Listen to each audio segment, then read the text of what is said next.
So magandang araw mga ka-horror at welcome back nga palang muli sa aking channel. Nandito na naman nga pala tayo sa bagong episode ng Agima Testing. Kung matatandaan nyo mga ka-horror, last week nga ay nag-testing ako ng dalawang Bato-Omo.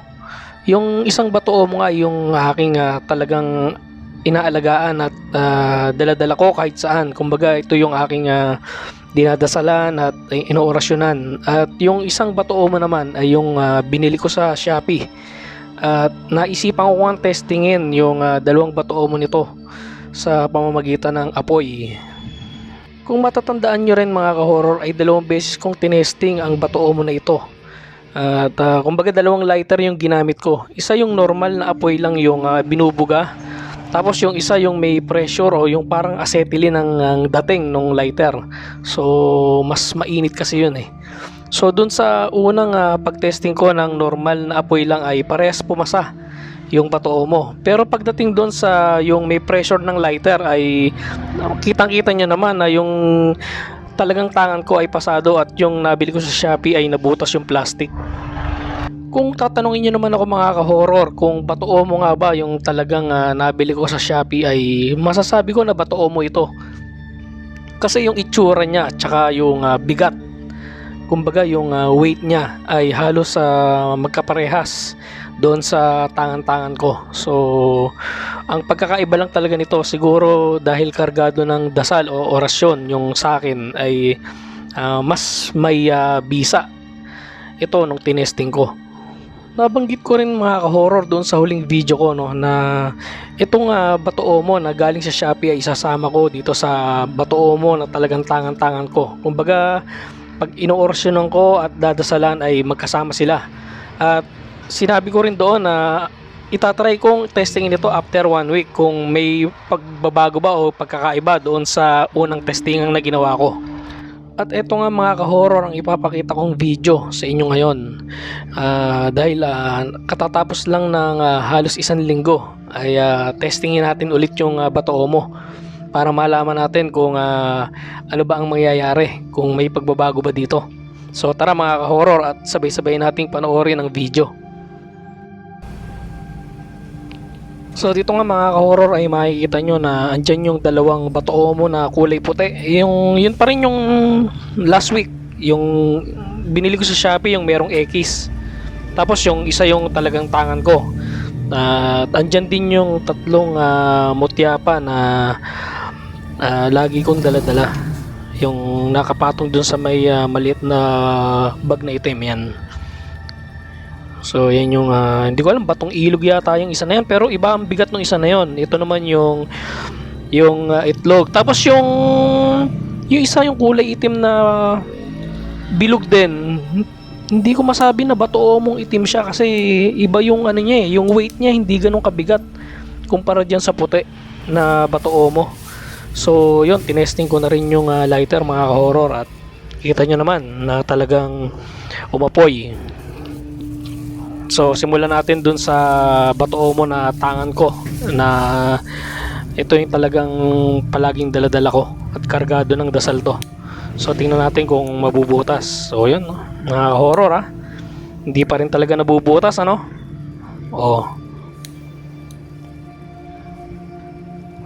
Walang talab mga ka-horror. So ito na, testingin na natin itong Bato-Omo na nanggaling sa Shopee. Tignan natin kung papasa ba to. Ayan mga ka-horror, dito pinakita ko yung plastic ano, talagang walang butas. Yan na. So yan mga ka-horror, ito yon yung galing sa Shopee. Binili ko yan last week. Rekta, tinesting ko rin agad. So pumasa ron sa normal na apoy, pero dun sa lighter na may pressure na butas. Pero dito tingnan natin mga ka-horror. Aba, mahusay mga ka-horror ha. Oh, hindi nabubutas ha. Oh. Diba? So iba talaga nagagawa ng mga orasyon at dasal mga ka-horror. So hindi ko sinasabi na maniwala kayo sa akin, ano. Basta ito, sa akin, may tiwala ako sa ginagawa ko at may tiwala ako sa gamit ko. So yan, pinakita ko yung plastic mga ka-horror, walang butas ha. So okay to, yung nabili ko talagang legit na batoo mo to. At yan yung lighter, oh. Ganyang kalakas yung apoy niyan.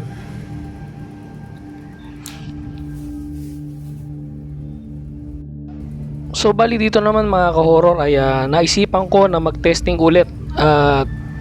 Ang gagamitin ko rito ay yung dati na gawa ko na rin to, yung takip ng pabango.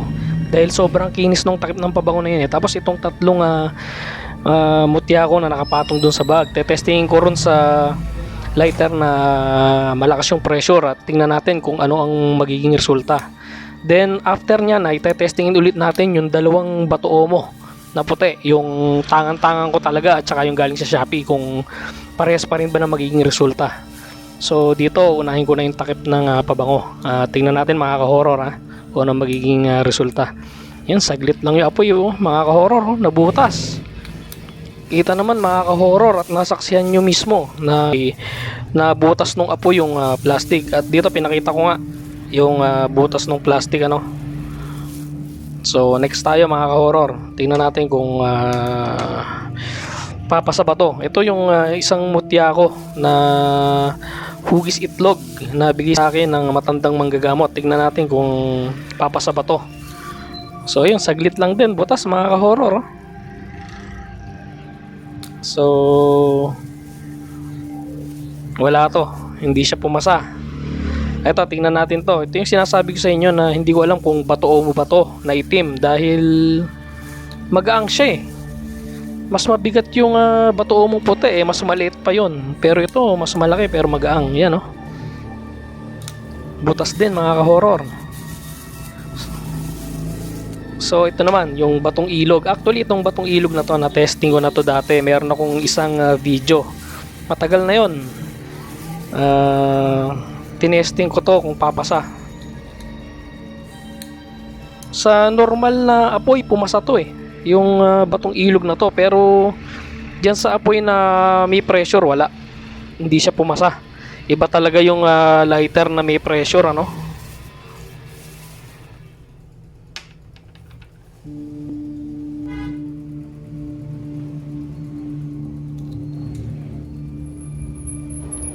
At dito nga mga ka-horror ay muli kong tetestingin sa huling pagkakataon yung dalawang batoo mo. At tingnan natin kung papasa pa rin ba ito o hindi na. Kasi minsan yung gantong testingan naaabuso yung gamit. So tingnan natin mga ka-horror. So ito yung mismong tangan-tangan ko na batoo mo. Yan yung lagi kong dala-dala. Wala, hindi pa rin nabubutas mga ka-horror oh. So tingnan naman natin yung nabili ko sa Shopee. Dito papakita lang natin yung plastic, kung may butas ba o wala. Yan, wala naman talagang butas, ano. Kasi yung tatlong tinesting ko kanina, o apat pala, dapuan lang nung apoy nung nung lighter, nabubutas na eh. So testingin naman natin yung galing sa Shopee mga ka-horror. Ayan. So yan ano, yun yung mayroong mark na X. So ganun din. Yun din yung gagamitin natin na plastic, hindi natin papalitan. So testing agad. Hindi na butas oh. Oh ha, mga ka-horror, walang butas yan ha. Oh, pangatlo, pang-apat. So talagang pasado na itong dalawang ito.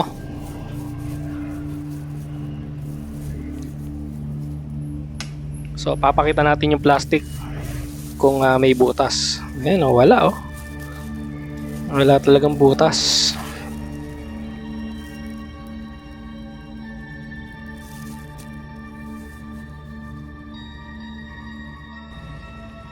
So after nga ng ginawa nating testingan ay ibabad naman natin muna sa tubig itong mga bato na ito. At lalo na yung dalawang bato mo para manumbalik ang lakas niya.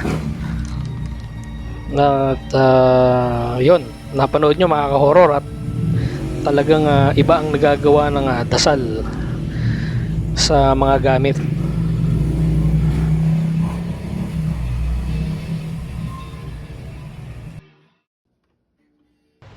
So yun mga ka-horror, no? Nakita niyo naman na talagang pumasa na yung bato mo na galing sa Shopee.